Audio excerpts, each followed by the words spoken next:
All right, I'm going live. Let's get the Facebook going.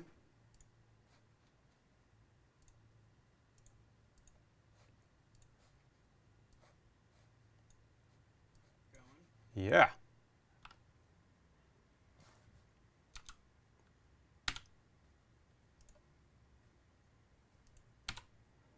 Okay, I'm live and I hopefully don't have audio feedback. We'll just do a little check-in on the 47 bazillion different channels we are broadcasting on. Live now. You know what we can do? We can look at the Discord chat. You can see me testing, trying to get a response. Is this being heard?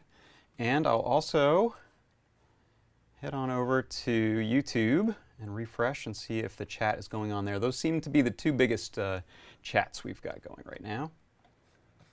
By the way, I'm John Park. I didn't introduce myself, and this is my workshop. And today I have a special treat. Oh, I don't see it live yet. All right, not live yet on the on the YouTube. Facebook, how you doing? Facebook has a preview. Facebook has a go live. There we go. We're live on Facebook.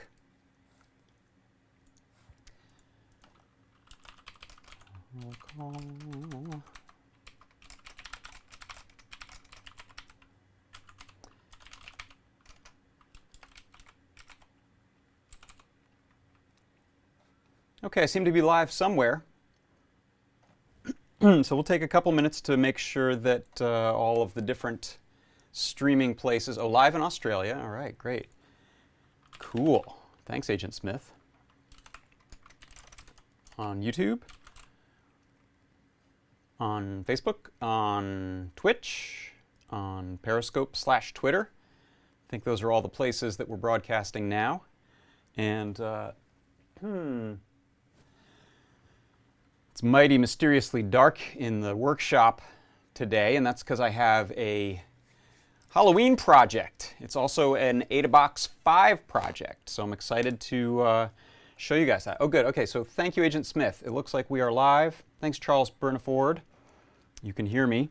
And I'm trying to get my YouTube to show up so that I can check that chat too. So again, bear with me for a moment as we, there it is. I had to go to our main page and let me pause there. Okay. Hi everyone. Who do we have in YouTube? We have all kinds of people, too many to name. Hello, Olan Skill. What up? What up is cool Halloween project today. Or not just a Halloween project, it could be a any time of year project, actually. I don't want to limit us.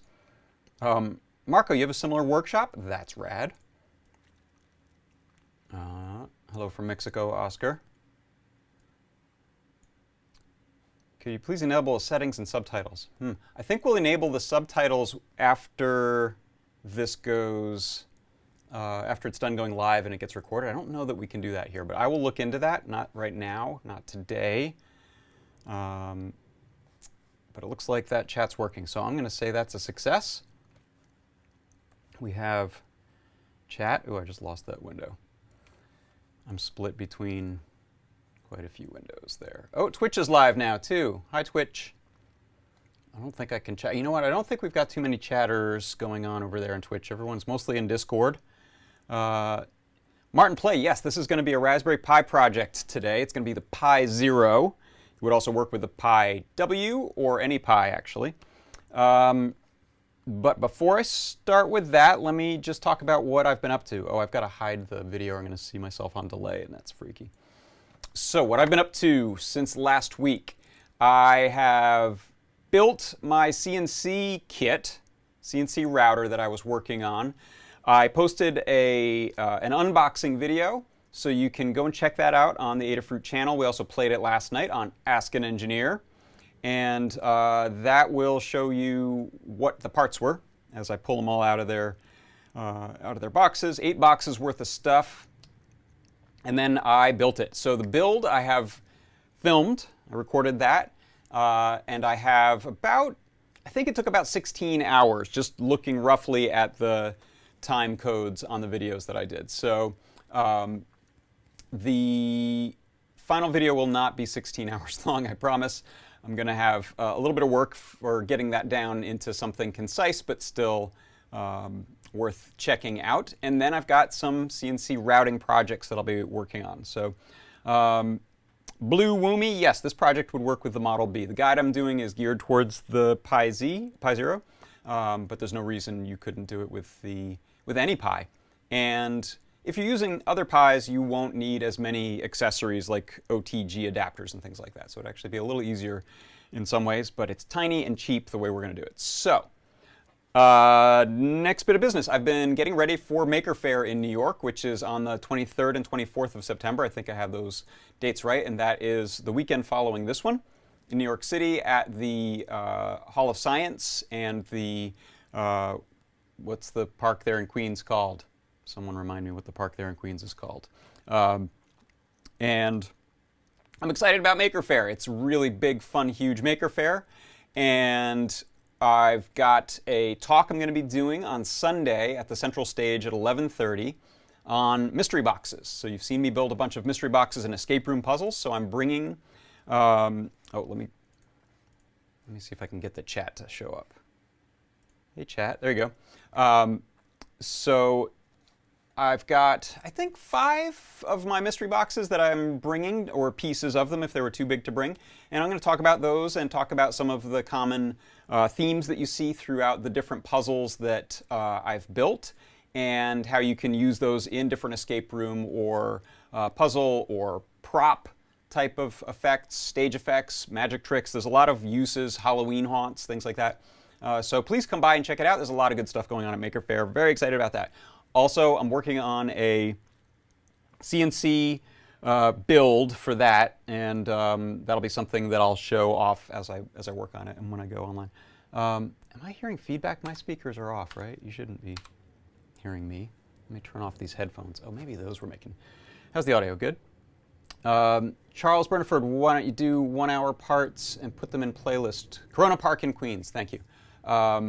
1-hour parts. Oh, so that's referring to the CNC build. Oh, that's an interesting idea. Yeah, maybe I can do 2 versions. One that's like a concise, here's what it's like to build the CNC in 5 minutes or less, and then maybe I can do some chunks for a little more detail. We'll see.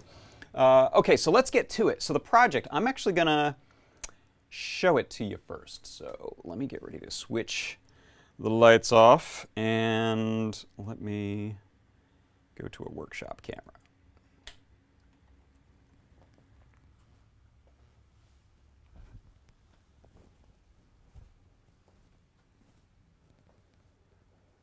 Spooky enough for you? So this is a portrait, a family portrait of my great-great-grandfather, the Reverend William Edgar Park. And an interesting thing about this portrait is that if you look closely, you may notice that William isn't always sleeping.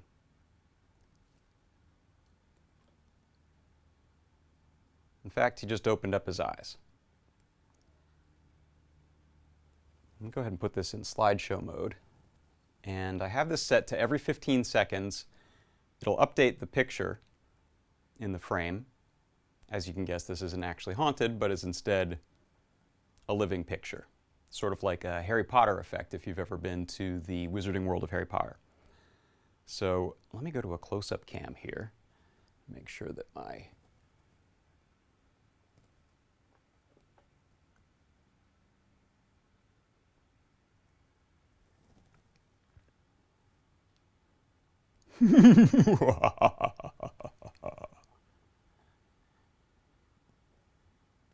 So the idea behind this, of course, is to create an effect that looks like a real painting that you can hang in the hallway in a haunted house or just in your regular everyday house or in your office, and have people pay not too much attention to it, but every once in a while they may notice out of the corner of their eye that something has changed. So part of the nuance of this is setting the delay to be long enough, and I've got it at 15 seconds right now, which is actually fairly quick for this sort of thing, just so that we can watch it change. But if you set this on a pattern of every minute or two, people are probably not going to be watching it the moment it changes. So it's I think it's a pretty cool effect.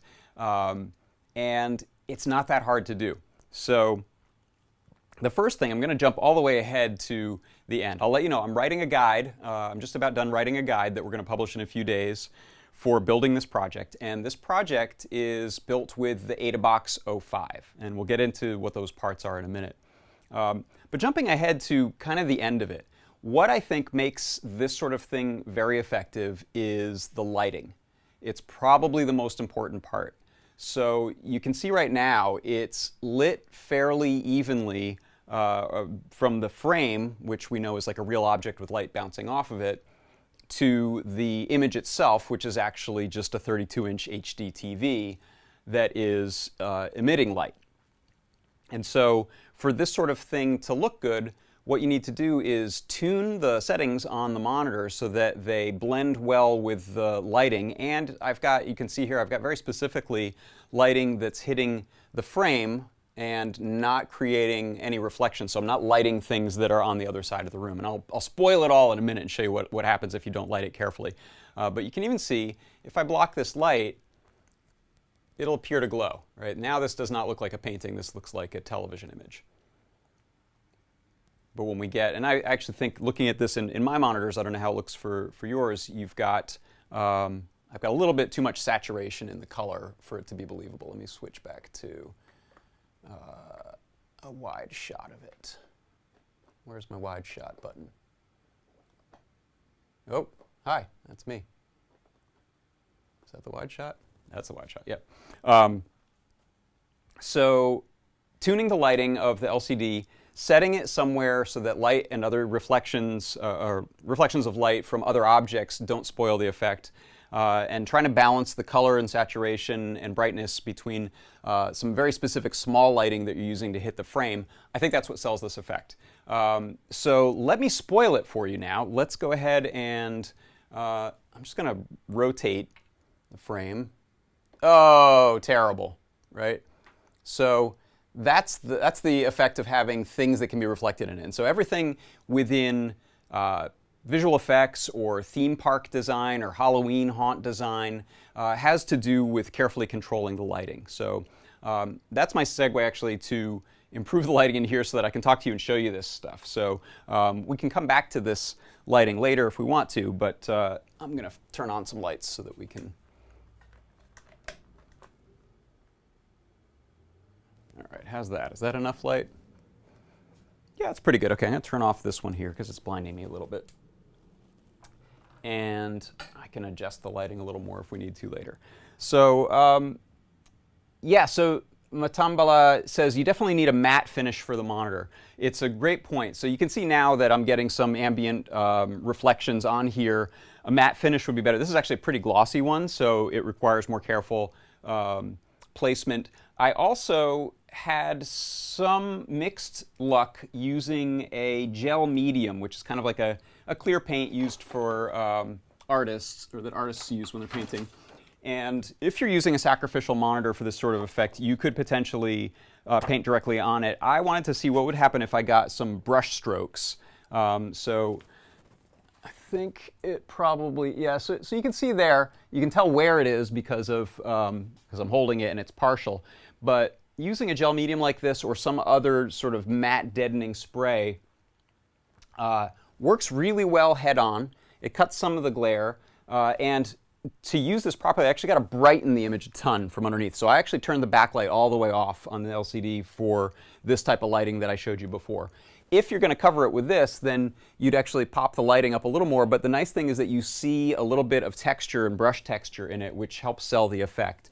Again, if you've ever gone to the Wizarding World of Harry Potter in California or in Florida, I don't know if they have another one yet, in the UK, I don't know.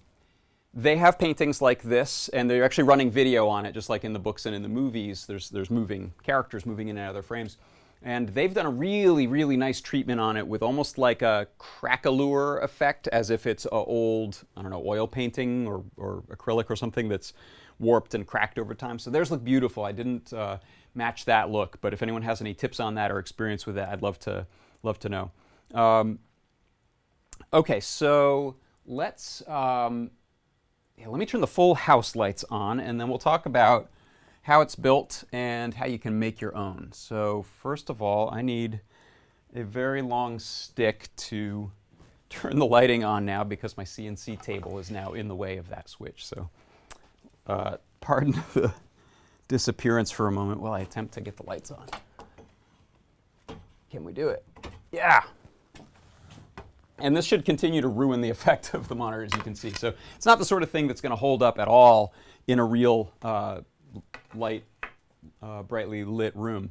You can see we're getting reflections of just about everything. I'll try to minimize them a little bit there. And actually, let me grab my.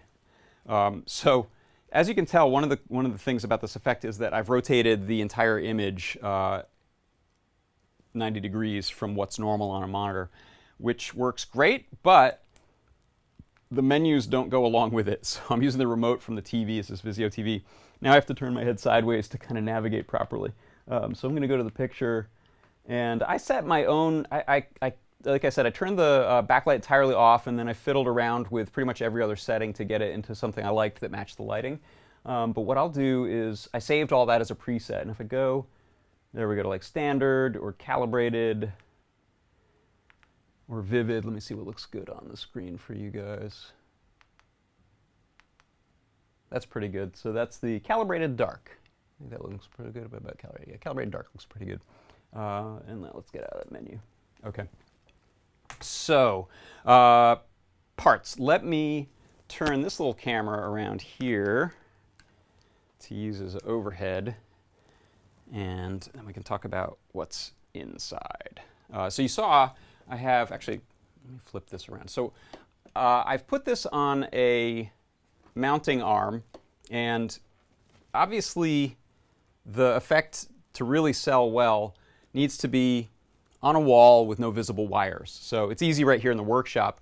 You'll see in the images in my guide what I did was I actually have a spot in the house where there's an outlet up high meant for hiding the cords when you mount a TV on your wall. So I mounted this over that so that you can plug in, because essentially the only thing we're plugging in is the TV or the TV and the Raspberry Pi.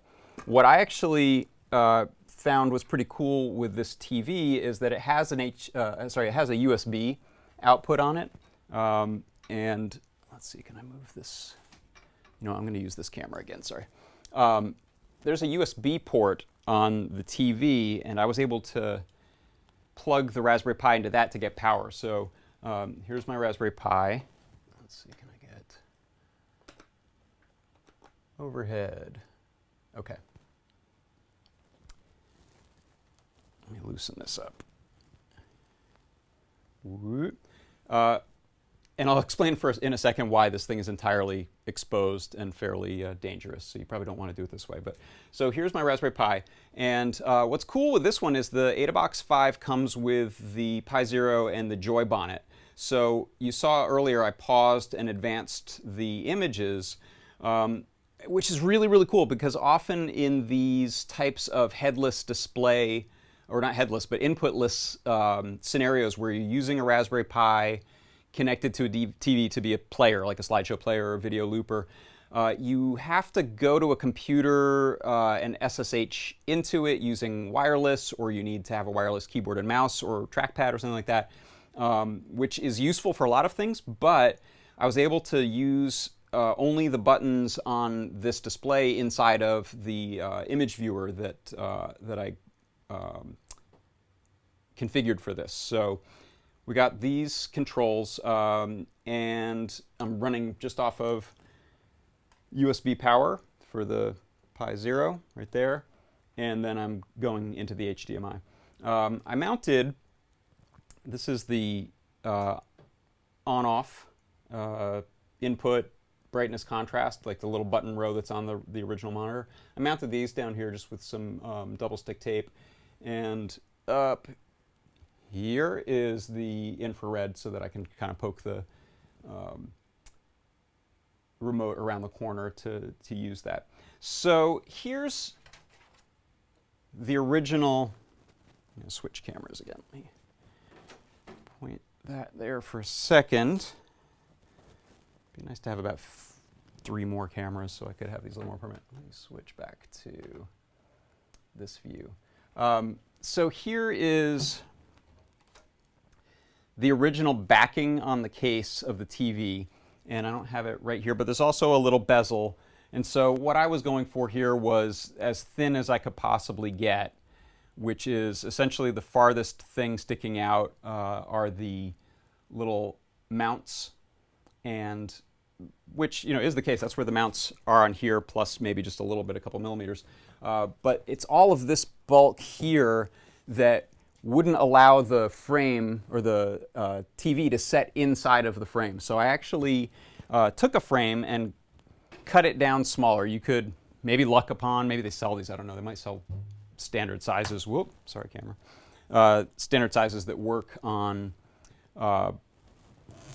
televisions, but probably not. So you've got kind of 2 options. You can find a frame that's bigger and mat it. So set the TV back a little bit and put a matting that's cut exact to size. It's a pretty common way to frame things. Or do what I did, which was I measured the frame pretty precisely and then took an old frame that I got at the thrift store. And I'll show you. This was, I think it was like 20 bucks maybe for this frame and painting, which I don't love the painting, but I don't know, we have it now. I might see if one of my kids likes it. Free piece of canvas, if nothing else.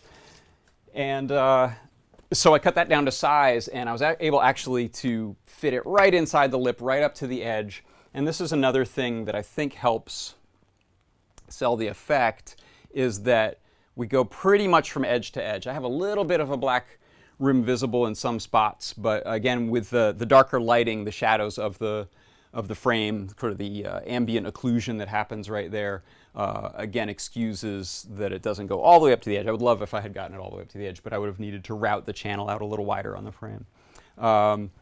So let's see, let me just check the chat, see if you guys have any questions at the moment about our haunted frame.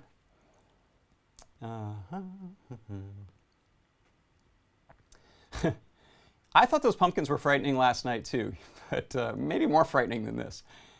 Agent Smith, Eyes Following You. That is a really cool project, and actually Tony DeCola, Tony D at Adafruit, did a project a few years ago that is a pumpkin and a skull. They're CG, or they're frames from CG, but I think they're probably real-time CG, that follow you just with the head. I don't think there are eyes on either of those, but they follow you based on some head tracking, so it's a much more elaborate software-wise project than this. So definitely check that out, and maybe it'd be cool to combine these.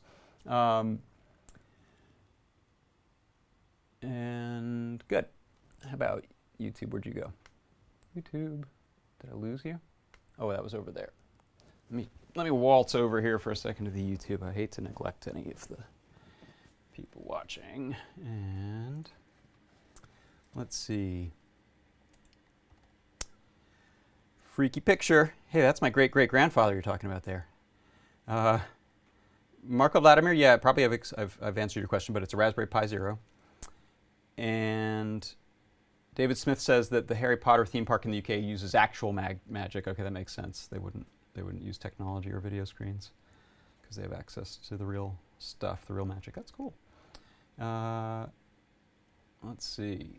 You say my video bandwidth is dragging? I hope not. I look to be healthy today on video bandwidth, but lagging.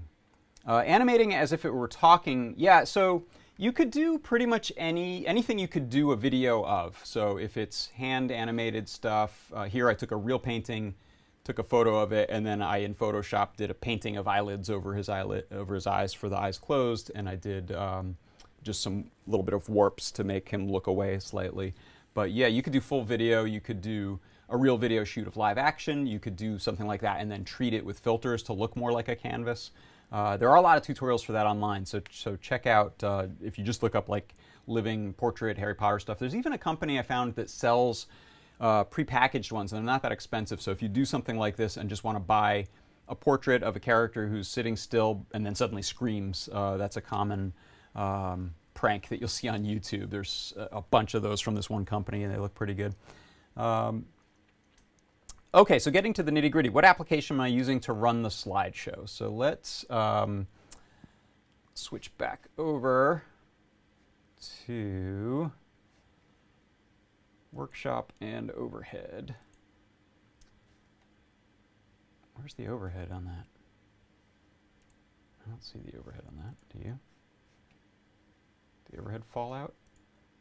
Oh, I killed it. Okay, hold on.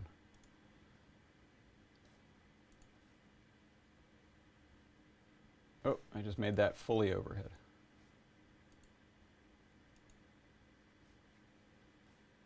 Cam main.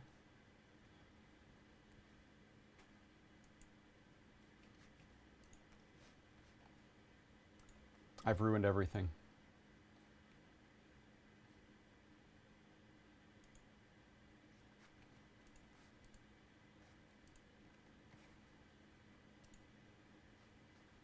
Oh, that's back. Okay. So this is workshop. And this should be overhead.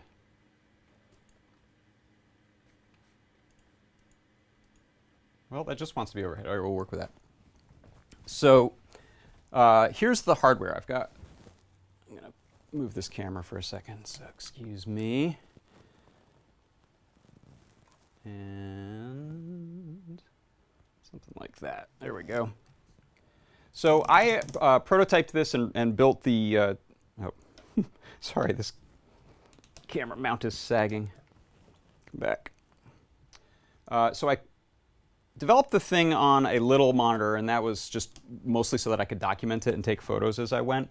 But yeah, one of the fun things is just mounting this on the wall, maybe even before you've gotten your frame on it and doing the development. So here is a look at what hardware we're running on. So I've got this little monitor that I used for development, and then I've got a Raspberry Pi Zero, and this is the Joy Bonnet sitting on top of it, which plugs into all the GPIO pins and allows us to control things.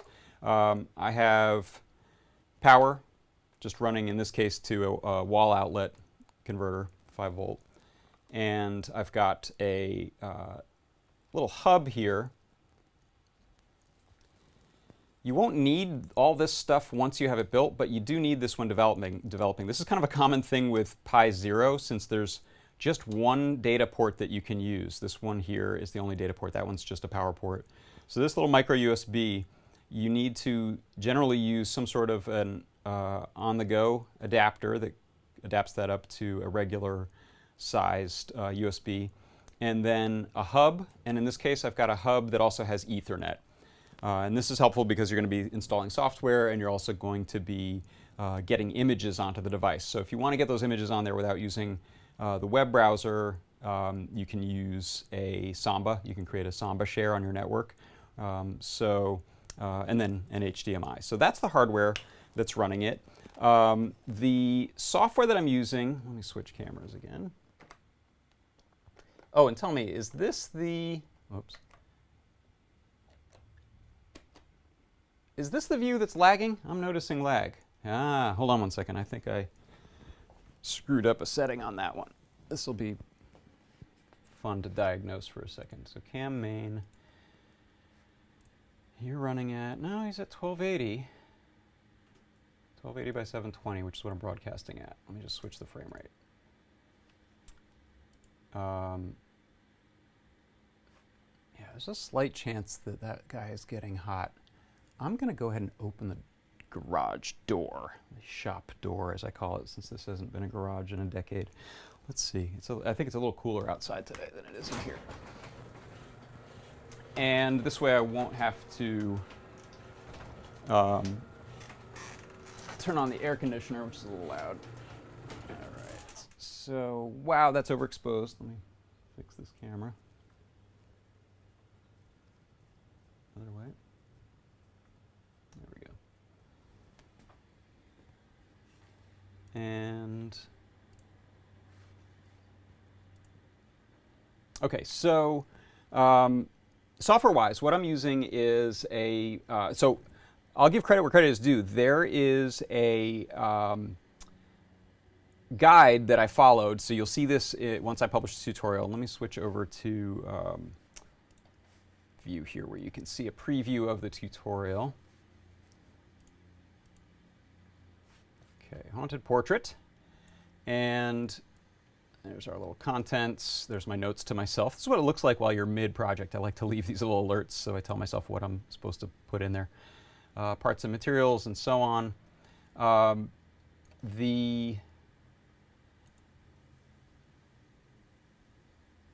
the guide I mentioned? I think it's here. Let's see. No, it must be on the first page. So the guide I found, I had just Googled slideshow player or picture frame using a Raspberry Pi. And I want to find it so that I can give credit to the guy who wrote it, because it's excellent. But where is it? Where did I put it? Follow this guide? No, that's soldering. Oh, it must be in the overview. Clearly, I would have thought to put it in the overview. No. If you just play this back later, you'll have the guide sooner than published, so there's a bonus. Yeah, information on installing your OS. Seriously. This must be where I said it. I get you to get some sample images. That's what you'll test out. Huh. I swear it's in here.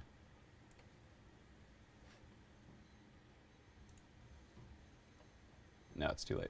Well, you'll see it in the final guide, but there was a guide I found, and essentially, that's a long way of saying this guy who created it came up with a method of using a piece of software that's an image playback software that you can run from the command line. It's called Faire, F-E-H. And Faire is often used as, I think, the background image manager on Linux, different Linux distributions. But let me switch over to the overhead cam, and I will show you a couple of the things you'll be doing. I'm not going to step through all the software on here because that's probably something better done in your own privacy of your own home. But if we can, I'm just going to zoom this guy down here like so.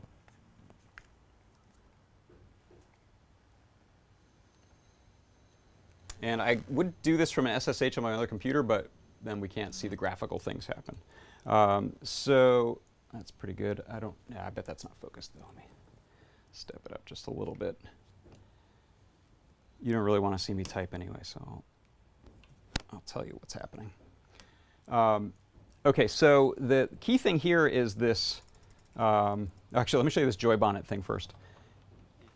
So Joy Bonnet is set up so that it has key bindings, sort of like how my other project that I built for the camera switcher works. It's sending, kind of sending. It's not HID. I think it's using key commands, a different method.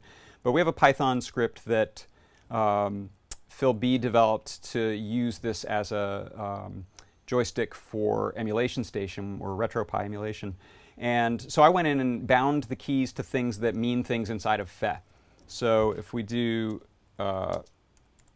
look at the manual for Faire, do I have a mouse on here? I do, okay. And one benefit of using these monitors vertically is you can make really long command windows. So there are options that we use when we launch. I'll talk about that a little bit.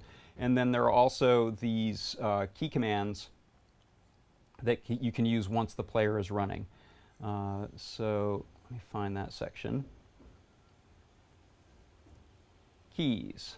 So, for example, M. I have M on there. M toggles the menu.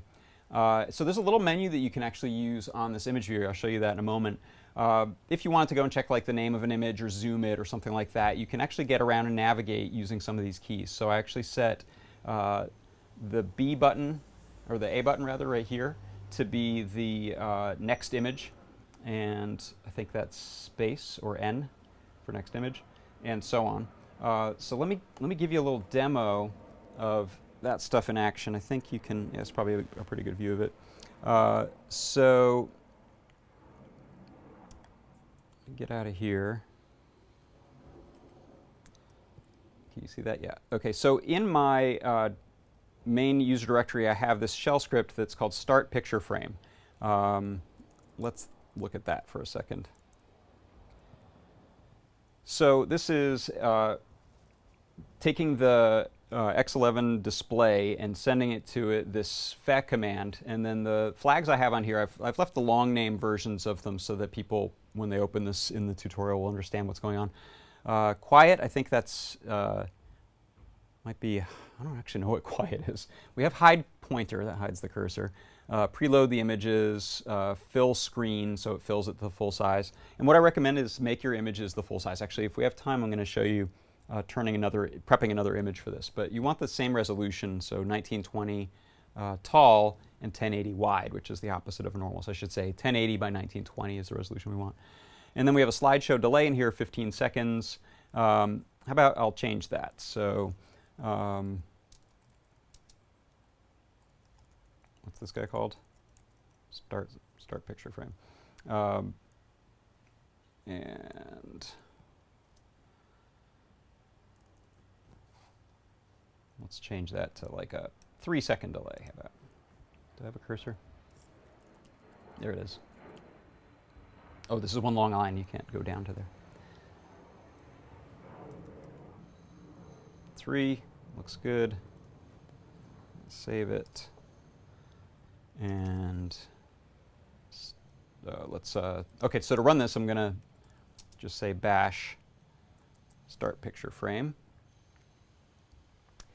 And so one of the things I show in the tutorial is you've written this shell script that runs the image player.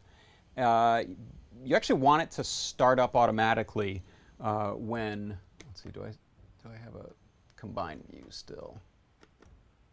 There I am. Okay, sort of. I broke the other one. So we want the image player, this Faire script that's been written, saved as a shell script, we want that to run automatically when this screen boots up. So when you're building things like this, if it's for a theme park or a haunted house, you want it to be as bulletproof as possible. So if there's a power surge or power outage, if someone from maintenance needs to unplug it to plug in the vacuum cleaner, hopefully they don't, but these things happen, you want the thing to boot up automatically. So in this case, since I'm powering the Pi off the TV, as soon as the TV has power, and that's actually live as soon as it's plugged in, not just when the TV is itself turned on, then the Raspbian Linux is going to boot up, and then it's going to boot up the desktop environment. What are we using? LXDE. Is that it? And as soon as LXDE finishes, and you could do this so that that never came up and you'd never see a Raspberry Pi logo or anything, but this is the way I chose. And so when it starts, it will automatically run this shell script. So now take a look. It's probably a good way for you to see this. So if I hit the start button, you can see right now every 3 seconds he's changing his gaze or closing his eyes. So I'll wait for them to be closed. Okay, so if I press the start button, it actually pauses. So the reasoning behind that is maybe you don't want this effect to be happening at all for a little while. And then maybe you want to walk by and tap the button and have it start up. Or at some point in time, you just want to change it. So you press the next button, and he's going to switch to the next image and so on. Let's see, I can't remember what all these do. Is Y the menu? It is. So that brings up a tiny little menu, and my thumbstick can scroll through that menu. Let's see if there's something on here I can do that'll look interesting visually. And you can change the sorting of it. Something I didn't try yet but would be cool is if you make multiple directories of images, you could use this menu or a button to switch your whole slideshow set to a different set of images, which is nice. Let's see. So, let's see. Can I turn off? Which one do I have as enter? I can't remember. Oh, that gets rid of that menu. That's the escape key. Oh, there we go. Okay, so now I turned off auto zoom, and now up and down arrows. I don't know why you'd want to do this in your Halloween mansion, but there you go. This is just tapping between zoom scales. And so obviously we're limited to a pretty tiny number of buttons on here. Let me see if I can restart the slideshow. I think this will restart. When I unpause it, he'll switch sizes. Yeah, so you actually need, just the way Faire works, you'd need to scale up all of them. Let's see if we can get that to work. Was it 3? 1, 2, 3. It might have been 1 too many. Let's see, do they stay big or do they reset each time? I think maybe they're resetting each time. There's actually a button in that menu to save, and it saves the image, which is kind of scary. It actually overwrites it. That bit me one time. And then I can quit. I just have this one button. Again, don't know why you'd want that in there, but I just wanted to show some of the versatility of being able to map these things to the different keys that are used inside of Faire. One other thing that I'd like to implement that I haven't is using one of the keys as a, oh gosh, there we go. Using one of the buttons on here as a tab key. Because I think if you got out to just the desktop from having hit escape, if you could hit tab, you could probably find your way through the menu to do something like a restart or whatever, whatever you need to do without actually having a typewriter or keyboard, rather. So let's see. Ooh, someone has posted a nice 4K TV. Yeah, 4K would be amazing for this, right? I don't know if we have a Pi that can throw out 4K yet, but that's a beautiful, like, it's a matted frame. Check out on the chat over on the Discord chat. An airplane is going by. If you want to see what Yanisku7 has posted there, it's pretty cool. And let me go open up the YouTube chat. And let's see.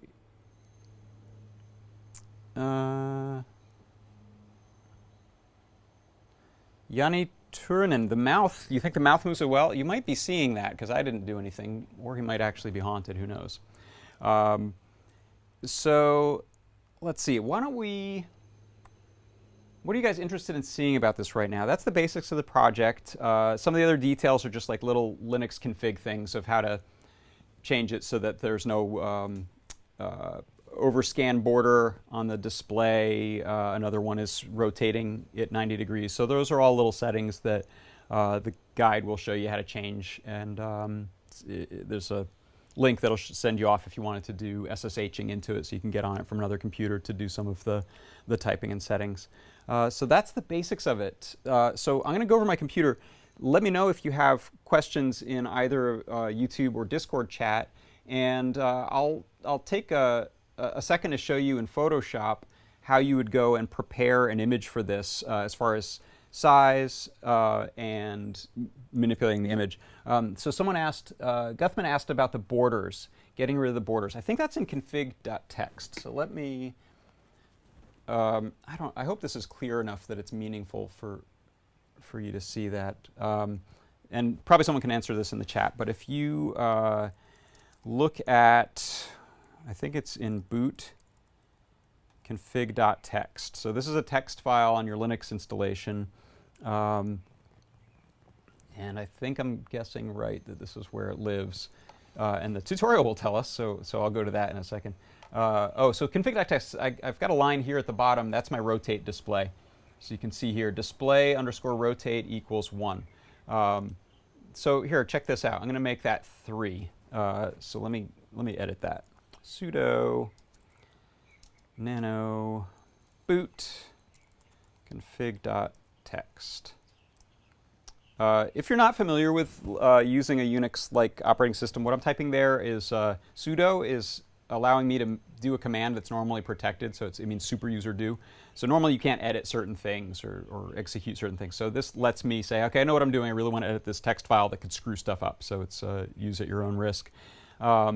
And then if I head down, oh yeah, so someone saw it in here, right? The overscan settings, usually still borders. Okay, so upside down, yeah, let's do that. So if I change, it's basically 90-degree increments that you can rotate. So it starts, the 0 setting is is normal, and then we go to 90 and 180 and 270, is that right? So I'll make the display rotate 3. This should make the display I'm looking at right here upside down when I restart. So I will save that file. What did I say? Yes. Did I save it? Okay. And again here, look, sudo reboot, because it doesn't want you to normally reboot by accident. So it's trying to be nice. So here's the Pi. It's going to reboot. Actually, this will be cool. This will be the first time you see this system rebooting in its upside down orientation, which is kind of hurts your head the first time you do it. This is, so the card that comes with the Adabox 05 has noobs on it, which is, I think it stands for new out-of-the-box experience or system or software or operating system, something like that.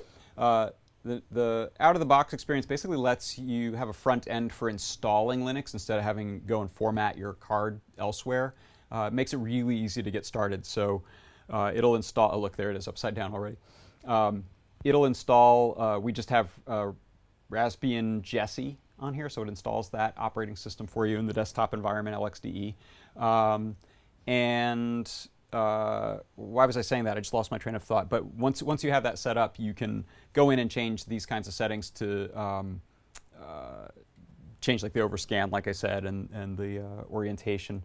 Another nice thing in Noob's setup is that it lets you pick your internationalization. This has always been one of these settings that you get a Raspberry Pi set up and then you realize you're in a country other than the UK and your keyboard is doing weird things. You go to press, I don't know, exclamation point and you get a pound sign. So it's sometimes a little bit of a paradox how to even type things properly enough to get to where you can change those in the config. So if you don't forget to do it during startup, there's actually a little drop-down menu that lets you, in my case I said, like United States, keyboard layout, and internationalization. So there it is, upside down. So now that's going to hurt my head, or I can, in this case, pretty easily. Oh, and you saw there, it just restarted automatically. So I had it go into the desktop environment, but I didn't touch anything, and then it just ran the shell script. So there's a little file called auto start, and we just add a little call at the beginning of auto start that essentially says run this shell script that we created that tells Faire what to do. And there it's back.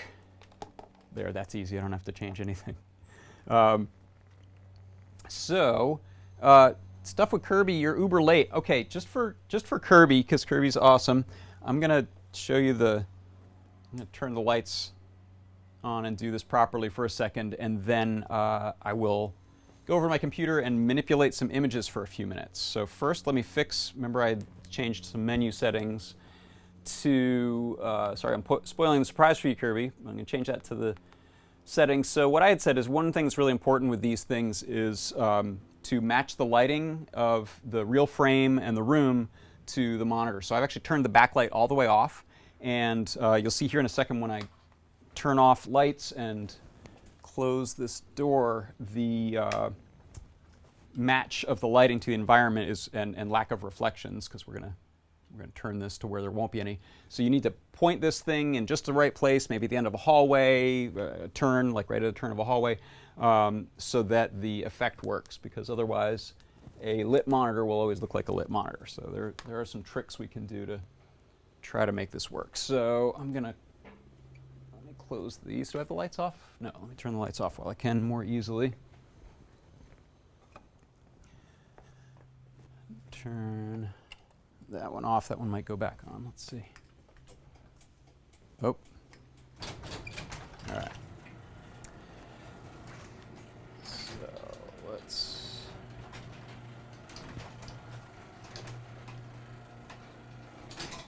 Okay, and then I'm just going to adjust my camera so that you can see something other than the darkness.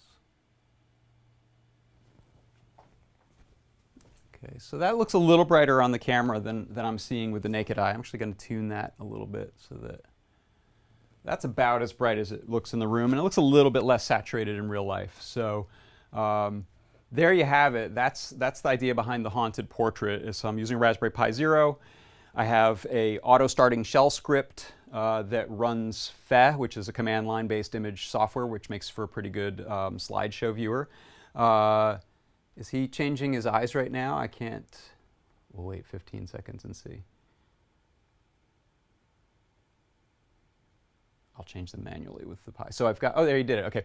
So I've got the Pi 0 with the joy bonnet on it, and I've just got that back here. And so I can use that to pause the slideshow. Oh, did I just hit the, I just hit that. Let me escape. So I can pause the slideshow. That's a little menu that I have come up that you can use the joystick to get around. So if I pause the slideshow now, he's just got his eyes open, normal. That's the original painting. And let me, I'll go ahead and zoom the camera over here for a second too. Oop.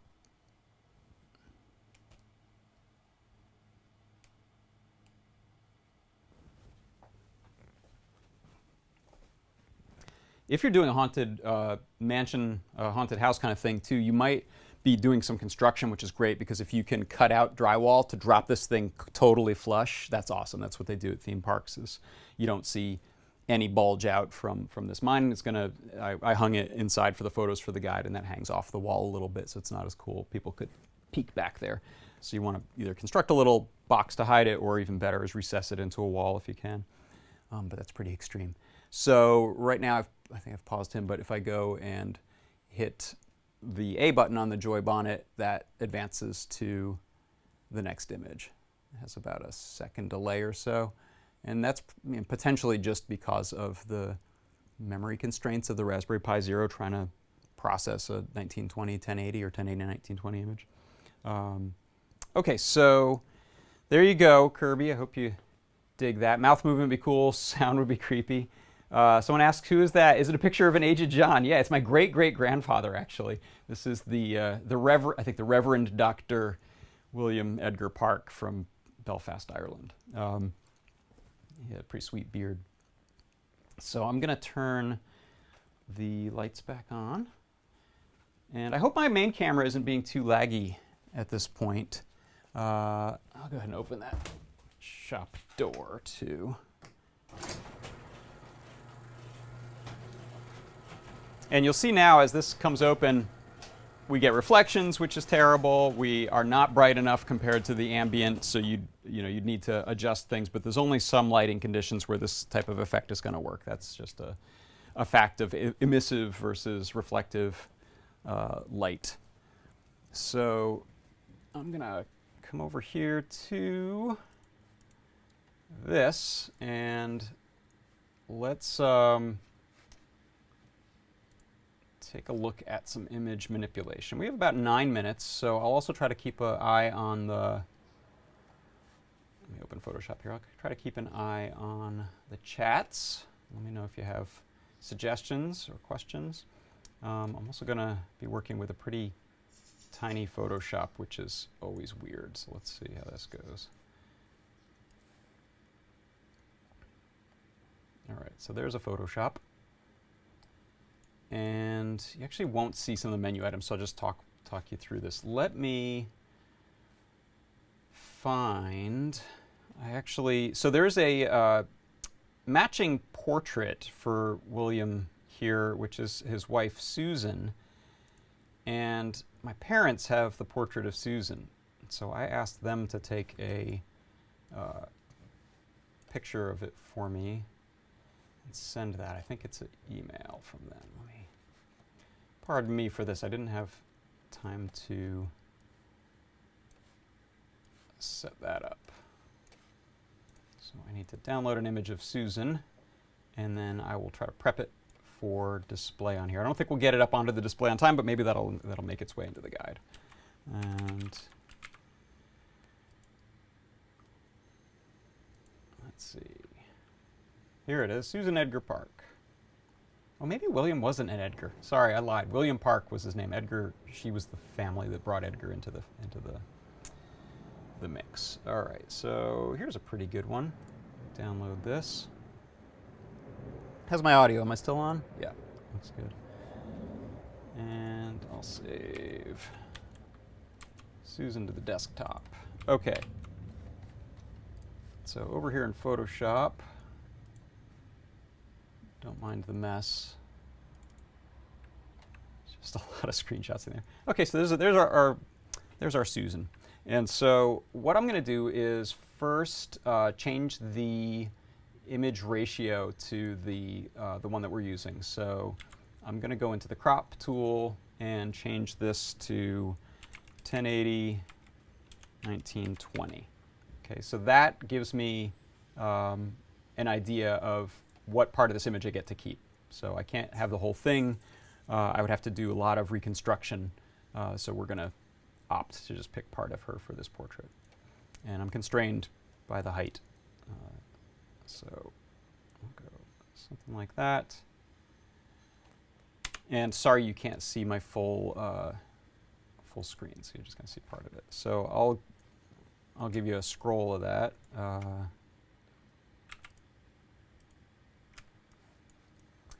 Okay, so one thing you'll want to do is probably take out any, when you take the photo, you don't want reflections coming off of it like this if you don't think you're going to have a similar light source.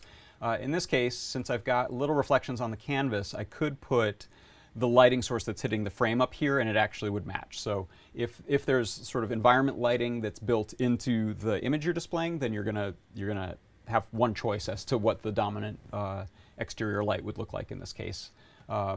If you wanted to, you could, oh gosh, my Photoshop is so tiny I don't even see layers. It's weird when Photoshop gets squished. Oh wait, okay, pop out layers, let's do that. So one way to deal with that if you have to is just to create a layer with a darker colored brush that's got some opacity on it and a very soft large brush, and you can try to remove some of that specularity. So here I'll go and give myself like a 9% brush, and you can see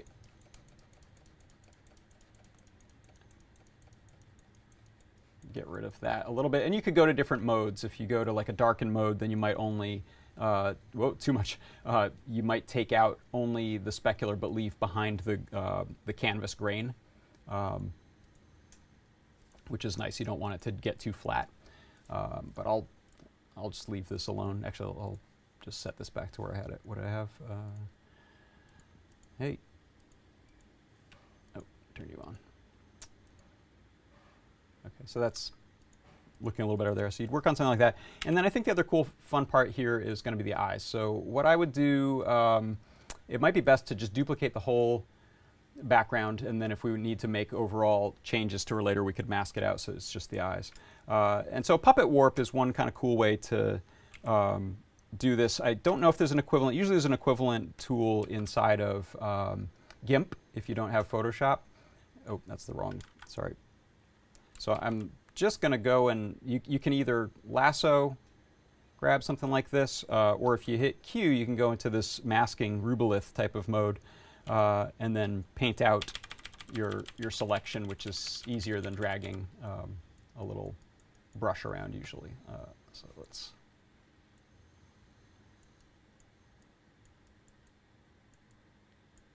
get some of the eye like that, maybe even up into the lid a little.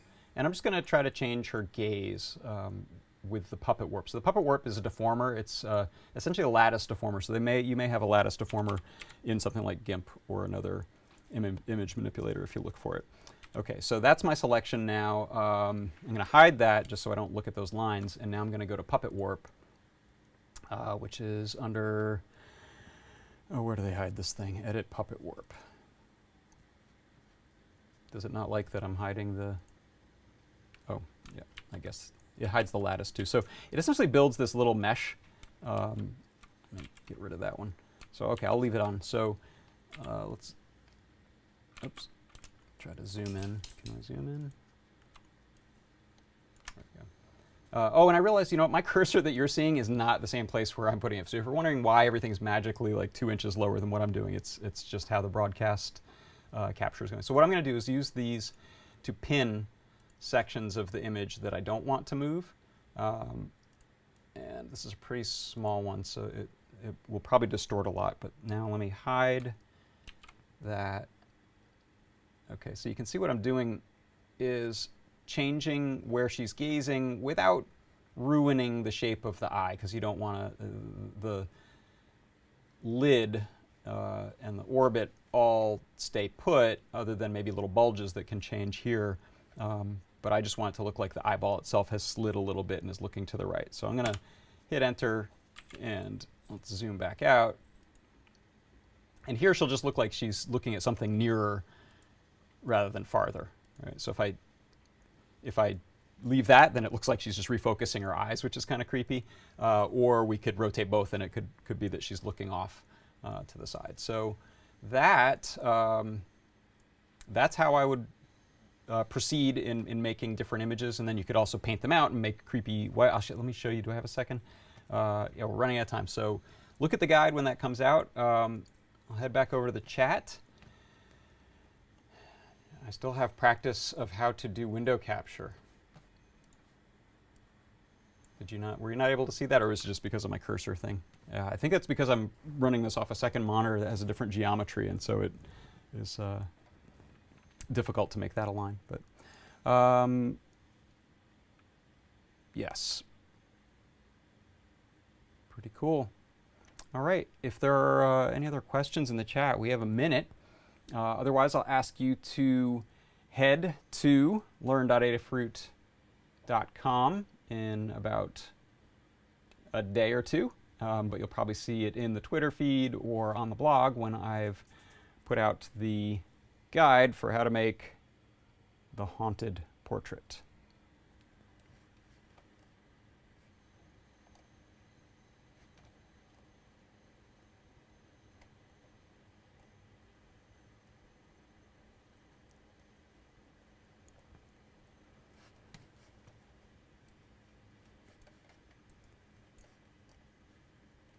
A snake eye or alien option. Yes, that would be terrifying. Who said that? C. Grover. You're right. I'm not going to do that to poor Susan. Maybe William gets that treatment. Yeah,